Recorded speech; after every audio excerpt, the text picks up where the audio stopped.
Welcome to Vizzle. Today we're going to take a quick look at some tips and tricks for getting prepped for ESY and sailing into and through summer. I always like to start with a quick recap. So for your special education teachers out there, we're headed into IEP season, we're headed into qualifying for ESY. The students that do and the students that don't, we always look at data, looking at regression, recoupment, and even emerging skills. Other factors might include a breakout. So as students are making progress and they need a little more support over the summer, maybe progress is stalled towards a goal. Maybe they just need to continue learning that critical skill for self-sufficiency and independence. So as you're thinking about these things, we're going to help with some workflows in our program here. So it's all about data-driven decision making. So you've been collecting data throughout the school year and you're getting prepped for summer. This data can help you really take a look to see trends for the students who qualify. And then all of the team members can collaborate. So you may have things for academics or speech. The idea is that we're taking a look at that data and setting up things so the students have access and the team that is working with those students has access too. So we're going to track and monitor that progress and then use those graphs and reports to take a look and make sure we're identifying the right goals and, of course, getting them set for summertime. So what would regression and recoupment look like? So this is a student that was working on numbers and operation. They were working on addition, and this shows their trend line from December through February. And what you can see is that drop off over the holidays where the student had access. Maybe they weren't, able to access the program over the winter break. And you can see that there's been a drop in their progress and it's taking them a while to recoup that skill.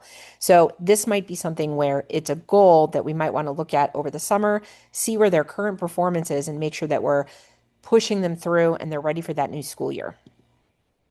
We also want to take a look at emerging and newly mastered skills. So this one might be where you have a notification that has that green trend line. The student's been working towards something like here we have answering WH questions. We want to make sure that we are supporting that progress over the summer in a variety of ways. How can Vizzle help? Well, as a quick reminder, we have these three different libraries that you've been using to support your students. So whether you're assigning topics to continue that generalization and mastery, skill suite for those independence goals, or maybe Vizzle Classic for those IEP goals and objectives. We're going to take a look. So you can go in anytime and archive or unarchive goal cards if you want to continue tracking something that you had been before. The same thing, you can go in and reset those dates so that the students are continuing to work on those resources and materials in just a few clicks. So when we're thinking about that educator planning, the teacher of record that is finishing up the school year, heading into summer, might not be that ESY teacher. So they can go in and do a few things to prepare that classroom so the student can log in and have access to those lessons that support the decisions that were made in that ESY meeting. Progress is then tracked and then can transition right into the fall. Teachers can instantly pick up where the student left off, working independently and successfully into that new year. And of course, that data sharing is just magic. So if you have a new teacher come fall, maybe they're moving from elementary to middle school, they can go in and actually take a look at what the student was working on so that you don't lose that progress. So we're going to take a minute and look at three quick things to make that planning easier. Updating lessons to work on maintenance, assigning content for emerging skills, just setting up lessons for that summer break to keep students engaged. All right, I promised short and quick. So the first stop is logging into Vizzle, and you'll see that we're already on a student tab. So we're currently looking at Tommy, and you can see his data, the different kinds of IEP cards and things that he's been working on. You can unarchive goal cards to keep tracking towards them. So this is a great way to kind of take a look. Is there an emerging skill? Is there something that we are worried about in terms of regression? And the lesson can be updated, the materials can be updated just quickly and easily. These are things that are already in progress. If the lessons have expired, it's really easy to just go in and set those activities up so that they can continue to be supported over the summer. At the top, I'm going to click on the Activities tab, and you'll see that I'm in the calendar for Tommy, and I really just want to update those lessons so that they're available to support those goals over that ESY session. So you can see that it is going in currently. It's pulling up all of his lessons and activities for me, and I'm able to do some searching and find what I need. So Tommy has a goal where he has been working on counting. So this is a emerging skill for him. It's starting to blossom and grow, and I really want to make sure that he continues to generalize and work on that over the summer. So all I need to do is go to math. It's going to pull up all of his math activities for me. And then once those load, I have the opportunity to go ahead and I'm going to click on the previously assigned lesson box. And then I'm going to do additional filters so you can get right to the meat of things. So I'm looking for counting anything that's been assigned related to that particular goal or objective. And then what you can do is you can multi-select by just clicking on the ones that you want, or for this one, I'm going to click select all, and I can see that there's 29 activities that are in that folder. What's great about this is you can kind of do it in one quick click, but I also want to be thoughtful. The student doesn't really need to do the pre and post assessment, so I may unselect some things. You can kind of just cruise across and do a double check to see if there's something that you may want to keep from getting assigned to that student over the summer. So just kind of a quick reference.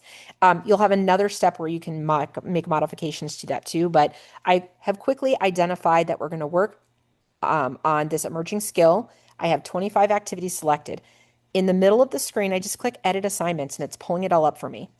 And then very quickly on the left, I can hover and actually see the full title of all the lessons that are in that folder. And you still have the opportunity to remove some things if you decide you don't want the student working on them.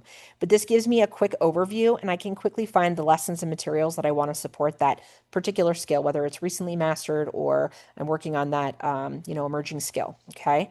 And then all I'm going to do is find the student. Again, I'm in Tommy's account, so it's already selected. And then you just choose your date range. So if you want the student to have access for the course of the summer, you can go in and just set that date range. So I'm going to go through maybe ESY is from June 1st through August 1st. You can choose what that date range looks like. You can also choose retake options. So the student can play it one or more times. So they're just going to kind of rotate through some of those activities that are going to be in that math folder. And then click the assign button in the lower right-hand side of the screen. There you go. If you wanted to take this set and tag it to that IEP goal, you can even add it as an ESY goal. Maybe this is counting for, we're working on emerging skill. So you choose, you can copy and paste it from your IEP as well, but quickly and easily, and then save and close. So I just grabbed a batch of activities that are going to support that student over the summer in terms of the ESY goal that we're looking to support. So right from the student account. You can also look at other ways of assigning content, thinking about students over the summer. So maybe I'm thinking about my students as a whole. I'm planning as the teacher. I want the students to have some activities, whether it's in ESY, at home with their families. What are some of the things that are those critical skills that I really want to work on maintenance around? So you can come into any of our curriculum topics and activities and assign those supporting lessons, which is great. So let's say we are working on we're going to go ELA. Maybe we're working on letter sounds, or we're working on consonants and vowels. Whatever topics are important to you as a teacher from kindergarten through high school. Maybe it's biology or algebra. Anything goes. I like the topic view, so you can always kind of toggle with the buttons across the top of the screen to find your units, topics, and activities. If you're in the topic view here, what I like about this is you can grab whole topics of information to make sure the student's getting everything that you want. So maybe we have some letter sounds that were difficult. You can come in and do these in batches. So if we want to cover all lessons for all letters, we can do 3 at a time. This allows you to do 30 lessons in a batch and then to parcel out. So maybe you're choosing what weeks they're working on what letters, but they work through that process over the course of the summer. So I'm going to grab these first 3. Again, I have them highlighted. In the bottom right-hand corner, you can see that it says assign 3 items. Note that these items are all full topics. So I can expand this out and then I'm going to choose my level of instruction. So this is my level 2 group. So I'm going to grab that level 2, have that same opportunity to choose if you want to select or deselect activities. We've already went through this and I'm working on generalization, so I don't necessarily need those pre and post assessments again. It's up to you what you want to include in this particular set. So pulling them out, choosing your level, again, building that activity set out. So I'm going through and I have that opportunity to have lots of activities that are supporting that summer session. Choosing my level 2. I love this. I have student groups already organized. So if I have 7 kids, I can go ahead and my level 2 and it's going to assign it to that entire group. I click my date range that I want the students to see it. You can choose a week, multiple weeks. You're choosing however long you want those lessons to be available to that student over the course of summer. So maybe this is going to be for the first 4 weeks. Click assign. You can choose that single or multi-play option, and you can see that that assignment has been sent to multiple students to work on that generalization, okay? If I'm looking to support students in Vizzle Classic, same thing. Maybe you're looking for a particular goal or objective. Maybe I'm going to go down and we're looking at, let's do math. We're going to do time to the hour. So I always just go to that IEP support. What has the student been selected for? You can come down and choose as many lessons as you want to. So there's lots of activities in here. The same process applies. So you simply click on the lessons that you want to use to support. You're choosing the ones that make sense. So we're doing time to the hour and half hour, reading those descriptions. Always click on the detail view to get a little bit more information. Preview those lessons if you'd like to. Don't blindly assign everything. You want to kind of think about that planning for your students, but you can go in and create that assignment, choose your date range, choose whether you want them to play it one or more times. And when you click that assign button for this particular student or level of students, what you'll see is it's going to create that custom tracking card. So this is an IEP or ESY goal for time. Click enter and save. So lots of ways to get the information from the libraries into those student accounts. And when the students are logging in, they have those resources available to them. Okay. So last but not least, if you click on the student and go down to their name, there's some student settings that I always want our teachers to kind of take a look at.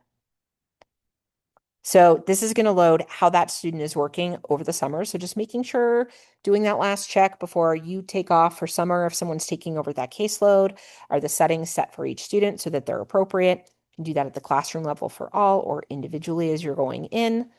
But when we take a look at these student settings, I want to point out that there's a couple of great features. There's an option here for play expired lessons. You can turn that on or off.